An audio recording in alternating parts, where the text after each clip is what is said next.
प्रत्येक 12,000 BPPL family जी बनाइছিলে आमार OSD Raju ढाकाल सारे সেই 12,000 फैमिलिये আজি गोटे केटा आमी UPPL পৰা ৰিজাইন দি আছো তাৰ পাছত আমি নিৰ্দলীয় হৈ কিনে আমি ৰাজু ঢাকাল সাৰক আমি জয় কৰাম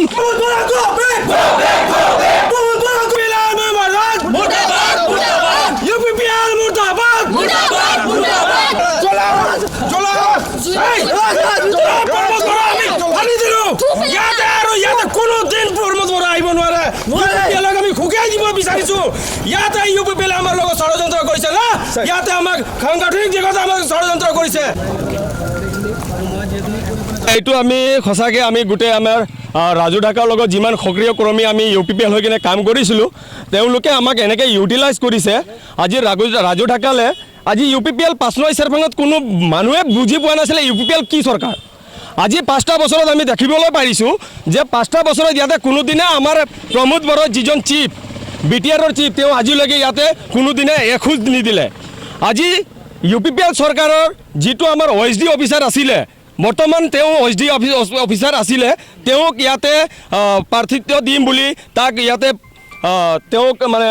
আমাৰ ক্যান্ডিডেট হিচাপত তেওঁক ইয়াতে পঠালে এটা টিকেটৰ প্ৰলোভন দি কিনে যে তুমি UPPLৰ কাৰণে 5 নং চেৰফাঙত কাম কৰা তোমাক মই টিকেট দিম যোৱা লাষ্ট মহিনাত আমাৰ যিটো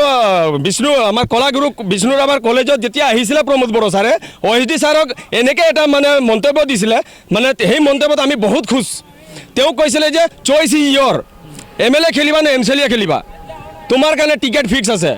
এইখিনি কথা কৈছিলে তেওঁৱে আজিৰ ডেটত তেওঁ ৰামকৰণক দিয়া কাৰণটো কি ৰামকৰণে কিয় পাইছে আজি তেওঁৰ আপোনালোকে কিছুমান আপোনালোকে দেখা পাব তথ্য তেওঁ আজিও বিজেপিৰ হৈ কিনে কাম কৰি আছে যোৱা 4টা মাহত তেওঁ যেতিয়া UPPL জইন কৰে তেতিয়া কোনো ধৰণে মানি ল'ব পৰা নাছিলে যে মই UPPL দল জইন কৰিছোঁ মোৰ লগত ষড়যন্ত্ৰ কৰিছে বুলি কৈছে তেওঁ আজিৰ ডেটত কেলে সি UPPLৰ প্ৰাৰ্থী হৈ কিনে ওলাই আহিছে আমি জানো না তাৰ কিছুমান আমি এনেকৈ ব্যক্তিগত আমি ভিডিঅ' পাইছোঁ যিটো নেকি হেমন্ত বিশ্ব শৰ্মাৰ মিছেছৰ লগত মিটিং মাৰা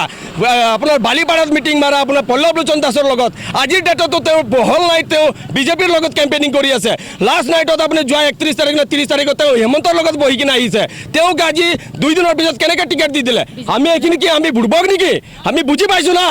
আমি বুজি পাই আছোঁ এই 5 নং চেৰফাঙত তেওঁলোকে কেনেকৈ পলিটিকেল মাৰ্ডাৰ কৰিব বিচাৰিছে আমাৰ দলৰ সক্ৰিয় নেতাক সক্ৰিয় এটা কৰ্মীক আমি বুজি পাইছোঁ এতিয়া আমি প্ৰত্যেক 12,000 BPPL ফেমিলি যিটো बनाइছিলে आमार OSD राजू ढाकाल सारे সেই 12,000 फैमिलिये আজি गोटे केटा आमी UPPL পৰা ৰিজাইন দি আছো তাৰ পাছত আমি নিৰ্দলীয় হৈ কিনে আমি ৰাজু ঢাকাল সাৰক আমি জয় কৰাম আৰু এইটো সঠিক কোনো মাইকেলাল হিলাব নোৱাৰে ইয়াতে ৰাজু ঢাকালৰ চৰকাৰ বনিব।